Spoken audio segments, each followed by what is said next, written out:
Assalamualaikum warahmatullahi wabarakatuh. Alhamdulillah, la hawla wa la quwwata illa billah, wassalatu wassalamu ala rasulillah Muhammad ibn Abdillah. Ali Imran 112. A'udzu billahi minasyaitonir rajim. Bismillahirrahmanirrahim.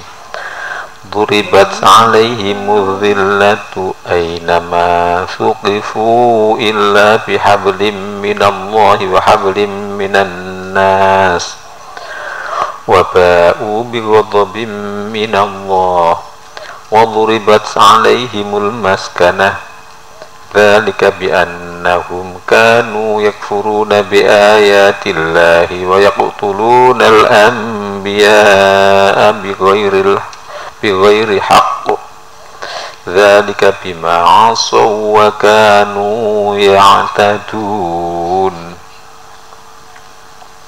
Mereka diliputi kehinaan di mana saja mereka berada, kecuali jika mereka berpegang kepada tali Allah dan tali dengan manusia.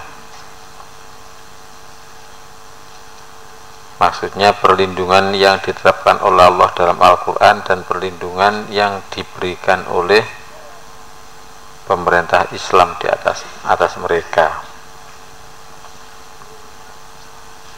Dan mereka kembali mendapatkan kemurkaan dari Allah, dan mereka diliputi kerendahan atau kehinaan.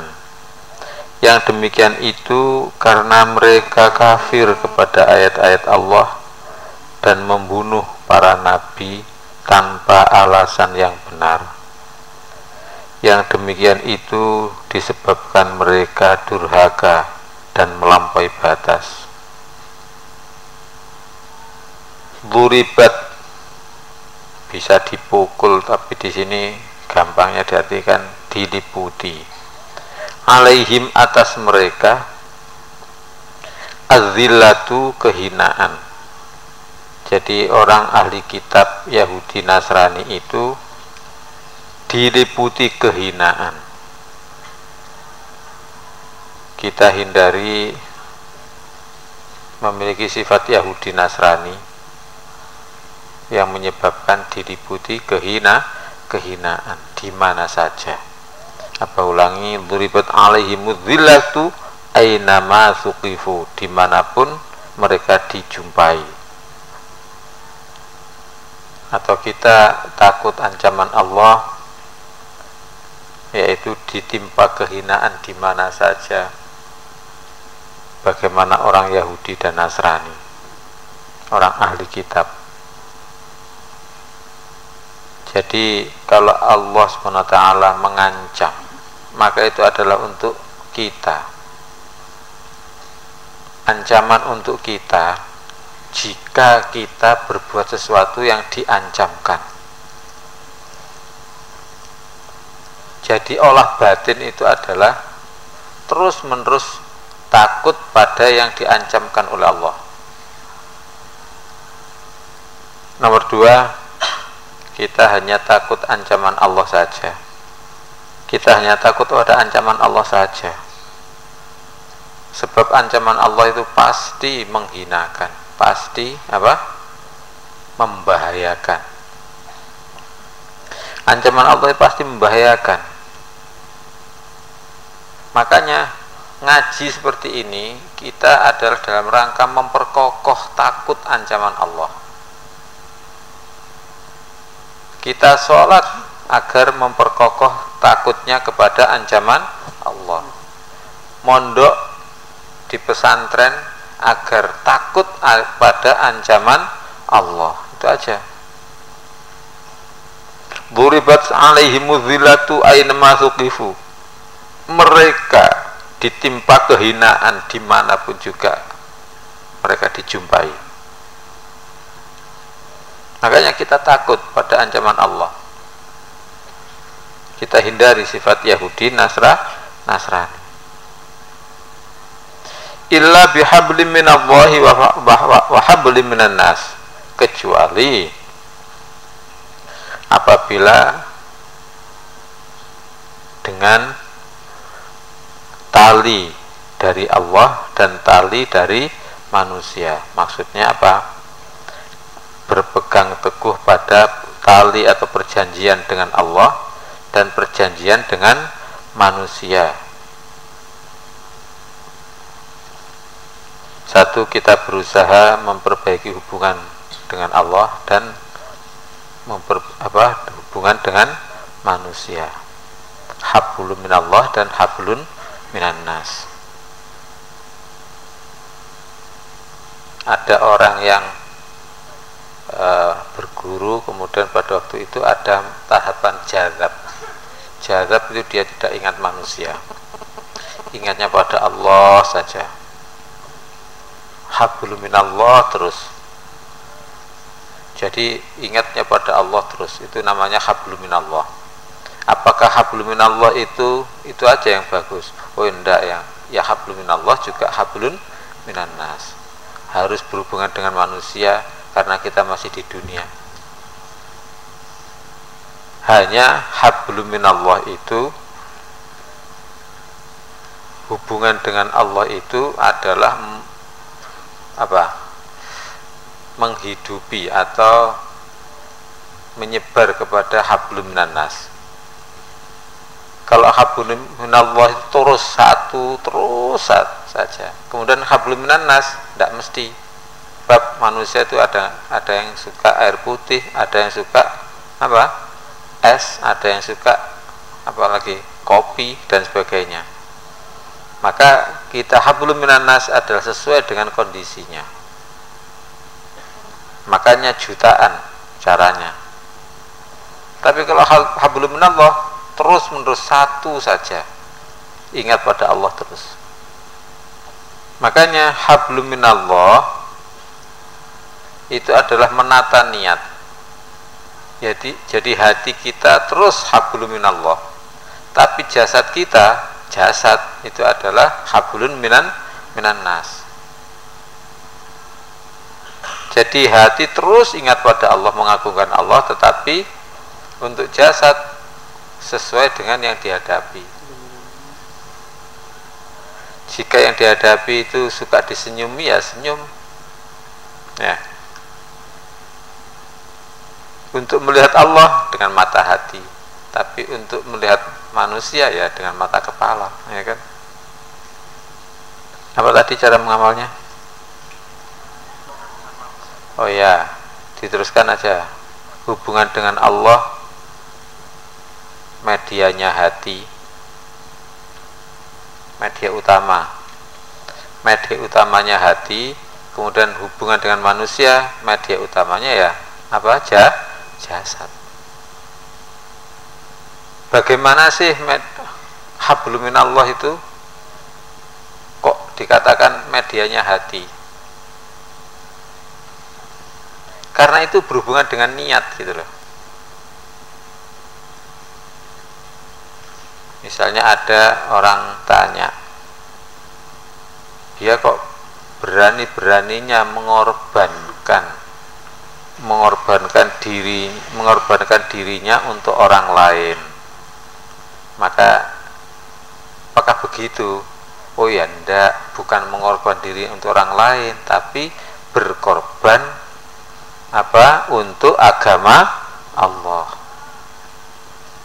Misalnya ya, si A memberi si B air putih, ini air putih si B. Nah, itu yang benar hablum minallah, bukan berkorban untuk si B, tapi berkorban untuk agama Allah, untuk ajaran Islam. Itu contohnya hablum minallah.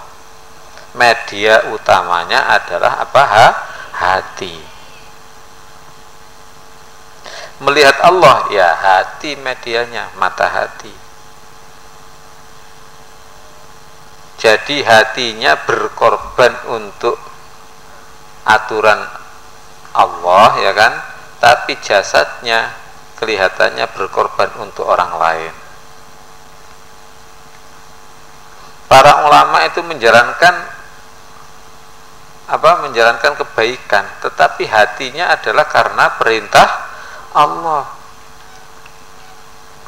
Karena perintah Allah. Illa bihablim minallahi wa hablin minan nasi. Jadi kita berusaha memperbaiki hubungan dengan Allah dan dengan manusia. Dengan Allah medianya adalah hati, dengan cara menata niat. Nah, dengan manusia yaitu medianya jasad tadi.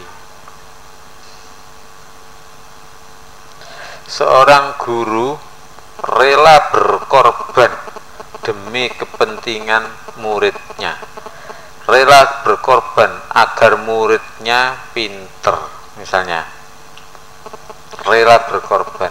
Jika begitu saja memang dapat sanjungan dari muridnya, itu pun jika muridnya menyanjung. Kalau muridnya mentung ya lain lagi ya. Jika guru berkorban mengajar pada murid karena perintah Allah, perjuangan agama Allah, disitulah hablum minallah hatinya, ya kan? Dan hablum minan nas adalah perbuatannya. Paham? Jadi antara hablum minallah dan hablum minan nas tidak bisa dipisahkan, bisa dibedakan. Bisa dibedakan, tidak bisa dipisahkan. Inilah yang kita tata hubungan dengan Allah, yaitu nata niat terus menerus. Jika berkorban karena agar muridnya pinter, ya sudah, dapat itu aja. Jika berkorban karena perintah Allah berjuang, maka itu namanya berbuat baik dalam rangka hubungan dengan Allah. Padahal amalnya berhubungan dengan manusia. Seorang menyembelih hewan korban, ya, niatnya ikhlas menjalankan perintah Allah, tapi kan dagingnya tidak sampai pada Allah, kan, ya kan, bulunya tidak sampai pada Allah, darahnya pun tidak ada yang sampai pada Allah, tetapi yang sampai pada Allah adalah niat dalam hati, takwa yang ada di dalam hati. Kalau begitu teruskan ya, antara hablum minallah, hubungan dengan Allah, dan hubungan manusia bisa dibedakan, tidak bisa dipisahkan. Kamu kuliah niatnya agar dapat kerja, ya sudah, itu hablum minan nas saja. Kalau kamu diterima di kerja, ya berarti dapat untung. Kalau tidak ada yang terima, ya sudah, itu aja. Makanya rugi besar. Kuliah niati adalah berjuang di jalan Allah agar bisa paham Al-Quran, kemudian mengajarkan Al-Quran. Karena Allah, kalau tidak mau berhubungan baik dengan Allah dan manusia, maka maka ditimpa kehinaan. Waba'u bighadabin minallah, dan mereka kembali dengan murka dari Allah. Murka itu marah dari Allah. Kita berusaha takut ancaman kemurkaan dari Allah dengan cara memperbaiki hubungan dengan Allah dan dengan manusia. Kita takut ancaman Allah berupa kemurkaan dengan cara berhubungan baik dengan Allah dan dengan manusia. Berhubungan dengan Allah bagaimana? Selalu menata niat. Kamu kuliah sampai doktor misalnya, tapi niatnya atau tidak punya niat, ya pokoknya kuliah sampai doktor gitu aja, ya sudah, tidak dapat apa-apa. Tapi kalau kamu niatnya untuk berdakwah, untuk mengagungkan agama Allah, nah, untuk menjaga nama baik lembaganya Allah atau lembaga perjuangan, maka dianggap berjuang. Urusan lulus atau tidak lulus yang jelas sudah ditulis berjuang, mati masuk surga, diampuni semua dosa. Sudah itu aja. Terus tata niat, berarti hubungan dengan Allah terus menerus menata niat. Wabau bi ghadabi minallah, dan mereka kembali dengan murka dari Allah. Apa tadi cara mengamalkan? Kita berusaha takut ancaman murka Allah dengan cara memperbaiki hubungan dengan Allah dan manusia. Ditambah aja, sebab ancaman Allah adalah paling berbahaya. Kalau sudah dimurkai oleh Allah jadi apa? Selama-lamanya di neraka. Na'udzubillah min dzalik. Wa duribat 'alaihimul maskanah. Wa duribat, dan diliputi alaihim atas mereka al maskanatu, kehinaan, bisa berarti kehinaan atau kerendahan. Miskin itu bisa berarti ya miskin atau kerendahan atau kasihan. Misalnya miskin liman la zaujatalah. Kasihan yang tidak punya istrinya. Kasihan deh lu, bahasa Arabnya apa? Miskin anta, nggak usah miskin deh anta. Miskin anta, kasihan kamu. Atau kerendahan gitu aja. Waduribat 'alaihimul maskanatu, dan diliputi atas mereka kerendahan. Kita takut dijadikan derajat rendah di sisi Allah. Kita takut dijadikan derajat rendah di sisi Allah. Tidak takut rendah di sisi manusia atau di sisi yang lain, gitu aja. Kita tidak takut derajat rendah di sisi atau menurut yang lain, menurut selain Allah. Gak usah takut. Dzalika bi annahum kanu yakfuruna bi ayatillahi wa yaqtuluna al-anbiya'a bighairi haqq. Demikian itu karena sungguh mereka kafir terhadap ayat-ayat Allah, ingkar terhadap ayat Allah, dan membunuh para nabi tanpa hak. Dzalika bi annahum yakfuruna bi ayatillahi. Demikian itu karena mereka kafir terhadap ayat-ayat Allah. Satu, kita hindari ingkar pada ayat-ayat Allah. Kita hindari ingkar pada ayat-ayat Allah, yaitu melihat sesuatu tanpa ingat Allah yang menjadikan. Kafir itu artinya menutup, melihat sesuatu tanpa ingat Allah yang menjadikan, yaitu melihat sesuatu atau peristiwa tanpa ingat Allah yang menjadikan. Itu kafir itu namanya.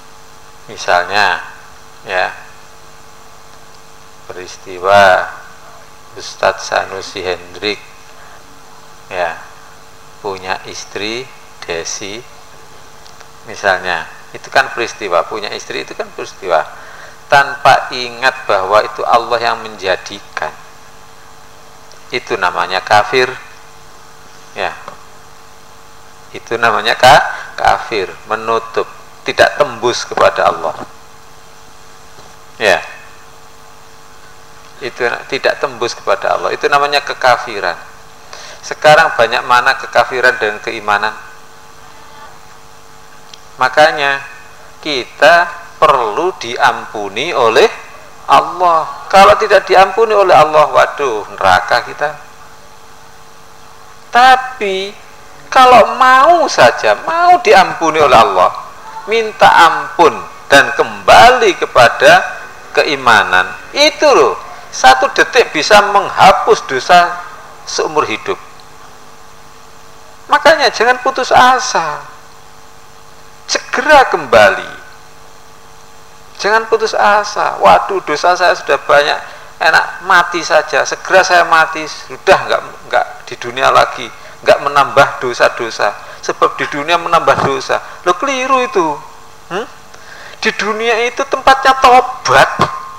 Kalau sudah habis masa dunia, nggak ada waktu tobat lagi. Kesempatan emas tobat itu. Seumur hidup itu keliru terus, ternyata 1 detik 2 detik tobat diampuni semuanya dosa. Allahumma amin. Tapi ya jangan ngomong saya tak berbuat jelek seumur hidup, nanti mau mati tobat ya. Jangan ngomong begitu. Pada yang putri sering disampaikan Abah bahwa surganya orang perempuan terutama sudah punya suami itu sangat mudah. Nah, tapi banyak yang tidak mau. Bagaimana itu? Ya suruh tobat, diajak tobat.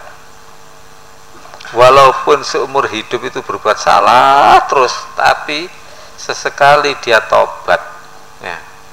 Sesekali dia tobat, walaupun hanya 1 jam 2 jam atau 1 detik 2 detik, bisa-bisa diampuni semuanya. Tapi ada tandanya diampuni. Apa? Benar-benar menyesal dan tidak akan mengulangi lagi. Itu namanya taubatan nasuha. Saya belum bisa taubatan nasuha, sudah menyesal, mengulangi lagi, menyesal, mengulangi lagi, menyesal, mengulangi lagi. Ya sudah, pokoknya menyesal lagi gitu aja. Nah, dan tidak mau mengulangi lagi. Nggak usah takut-takut, tak bunuh diri saja. Tambah langsung yadkhulunan nar bighairi hisab ya, masuk neraka tanpa dihisab. Gampang. Walaupun kamu kemarin lusa berbuat dosa, Allah Maha Pengampun kok.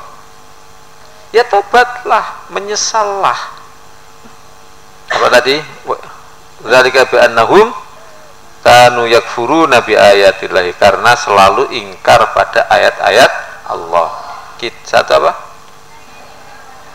Ingkar pada ayat-ayat Allah. Kita hindari ingkar pada ayat Allah, yaitu melihat sesuatu atau peristiwa tidak ingat Allah yang menciptakan. Yang menciptakan kamu, Ndrik, ya Allah. Yang memberikan kamu bapakmu itu ya Allah, ya kan? Yang memberi mertua kamu ya Allah. Gak bisa dipungkiri, walaupun sudah misalnya kamu mengatakan memang gara-gara memang begini, sudahlah. Kamu di sini itu siapa yang gerakkan ke sini? Allah. Istrimu yang menggerakkan hatinya ke sini siapa? Allah juga, ya kan? Terus kok nggak selegende? Misalnya kamu digerakkan ke sini 10 tahun yang lalu, baru istrimu digerakkan ke sini sekarang, kan nggak ketemu, ya kan? Loh itu loh, disuruh ingat pada Allah saja kok ya sulit. Kadang-kadang ngomong ini kira gara-gara jadi istrinya Mas Hendrik ndak enak saya. Ya dosa besar itu, namanya kafir itu, kekafiran ya. Kita hindari, nomor 2, kita hindari kekafiran karena ancaman sangat berat. Apa ancamannya? Yaitu diliputi kehinaan, diliputi kemiskinan. Nauzubillah min dzalik. Wa yaqtulunal anbiya'a bighairi haqqin, dan mereka membunuh para nabi dengan tanpa hak. Kita hindari sifat Yahudi Nasrani yang membunuh nabi, nabi-nabi apa? Membunuh para nabi atau upaya membunuh nabi, ya, dikiaskan dengan nabi adalah menghujat ulama.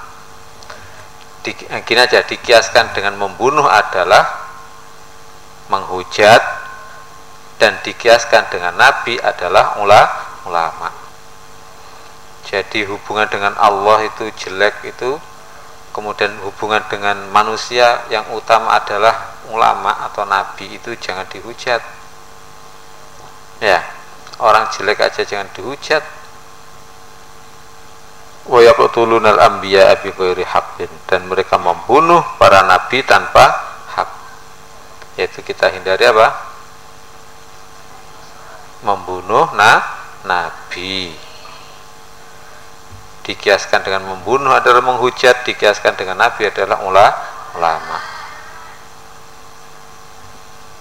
Sudahlah, kamu nggak ngerti nggak? Yang ngerti itu ahli ilmu. Ahli ilmu itu hanya menghamba kepada Allah. Kadang-kadang menghujat ulama itu karena melihat dari segi fisik, dari segi lahir. Nabi itu dihujat oleh orang biasa gara-gara fisiknya. Orang menghujat Nabi mesti mengatakan begini, kamu adalah manusia seperti kami, kamu juga pergi ke pasar, kamu juga makan, kamu juga minum, ya. Apa bedanya saya dengan kamu? Ya. Apa bedanya saya dengan kamu? Malah hartanya, perabot rumahnya baik-baik perabot rumah saya punya ini, kamu nggak punya apa-apa. Yaitu gara-gara apa? Melihat fisik. Demikian juga kadang-kadang jauh dari ulama kelihatannya enak ya jadi ulama, enak ya ulama disanjung, tapi sudah mendekat tahu wala ulama itu begitu ya. Saya kira ulama itu hebat, ternyata ada ya. Saya kira ulama itu kaya, ternyata ada ya. Ya. Sehingga apa? Mengatakan ulama itu adu-ada. Dari jauh, aduh hebatnya ya. Dari dekat, ada melarat ya.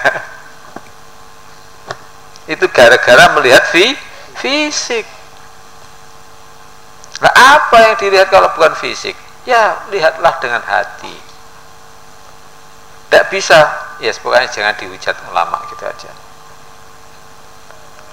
Yang tahu ulama itu hanya ulama. Yang tahu bahwa seorang itu wali hanyalah wali. Repotnya di situ.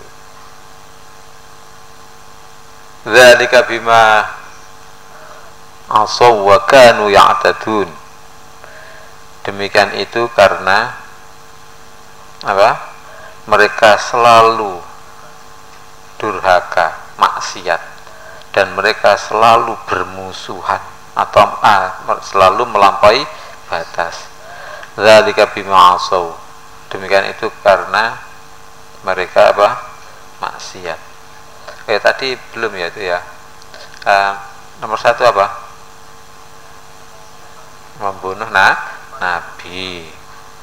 Kemudian kita nomor 2, kita takut ancaman membunuh nabi atau menghujat ulama yang sangat berat. Selanjutnya dzalika bima asaw. Demikian itu karena mereka maksiat. Karena mereka maksiat. Makanya kenapa mereka ditimpa kehinaan? Kenapa mereka ditimpa kemelaratan? Karena mereka selalu maksiat. Jadi lingkaran setan. Kita hindari maksiat dan selalu takut ancaman maksiat. Makanya yang selamat ya di pondok. Ada orang yang mencoba melihat di mall kalau malam minggu itu ada apa, jalan-jalan ke mall. Mall itu apa sih? Hah? Mall Yanto gitu lah. Ya ke toko. Di situ ada perempuan-perempuan jalan-jalan tidak menutup aurat. Kadang-kadang apa? memang sengaja maksiat, auratnya tidak ditutup dan sebagainya dan sebagainya. Begitu itu apa enggak neraka? Oh pasti neraka.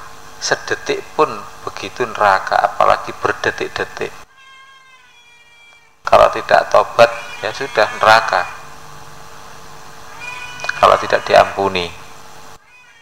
Sementara ada yang melihat ada di sini wiritan istighosah, walaupun tidak masuk dalam hati, kan masih lebih baik di sini, ya kan? Ya. Makanya mudah-mudahan atau berdoalah mudah-mudahan seperti ini ya, yang sudah dijamin surganya seperti ini terus sampai benar-benar menuju surga, benar-benar masuk surga. Wa kanu ya'tadun, dan mereka melampaui batas. Kita hindari melampaui batas, yaitu meninggalkan keimanan. Jadi ini permasalahan yang tadi diancam itu adalah kafir terhadap ayat-ayat Allah, membunuh para nabi, atau dikiaskan adalah menghujat ulama. Apa ulama itu? Ulama adalah yakin dunia ringan, kecil, dan hina. Yakin atau selalu ingat akhirat berat, agung, dan selamanya. Ulama yakin dunia ringan, kecil, dan hina.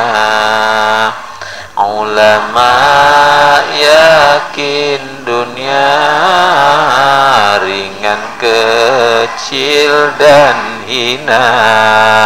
Yakin akhirat berat, agung, dan selamanya. Yakin akhirat berat, agung, dan selamanya.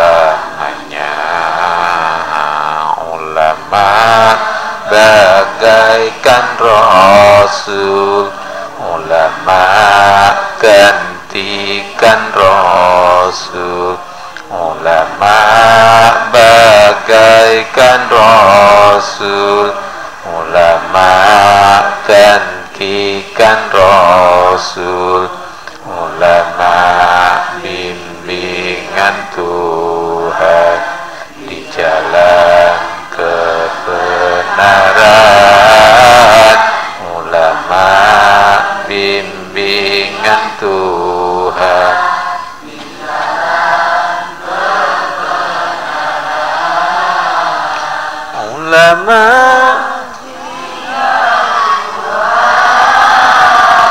tiap desah napasnya. Ulama ingat Tuhan tiap desah napasnya. Allah cinta mereka, mereka cinta Allah. Allah cinta mereka, mereka cinta Allah. Ulama bagaikan rasul, ulama gantikan rasul. Ulama bagaikan rasul, ulama gantikan rasul. Ulama bimbingan Tuhan di jalan kebenaran. Ulama bimbingan Tuhan di jalan kebenaran. duduk dengan ulama, duduk bersama Rasul, duduk dengan ulama, duduk bersama Rasul, memuliakan ulama, sungguh memuliakan Rasul, memuliakan ulama, sungguh muliakan Rasul. Sudah. Wong lama ya. Jadi kita takut ancaman-ancaman tadi, itu ancaman sangat bahaya. Coba tirukan 3 kali ya. Bismillahirrahmanirrahim. Duribat alaihimuz zillatu aynama thuqifu.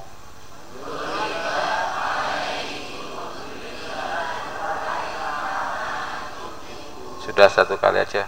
Illa bihablim minallahi wa hablim minan nas.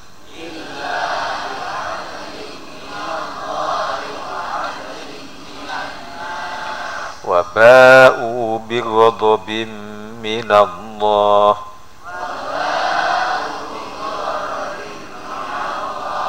Wa duribat alaihimul maskanah.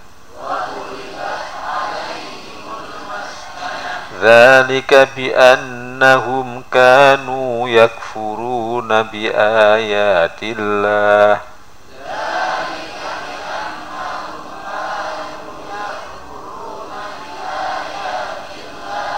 Wa yaqtulunal anbiya'a bighairi haqq.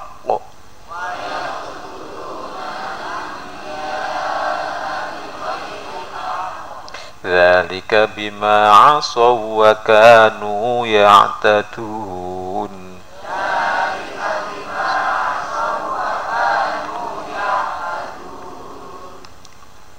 Assalamualaikum warahmatullahi wabarakatuh.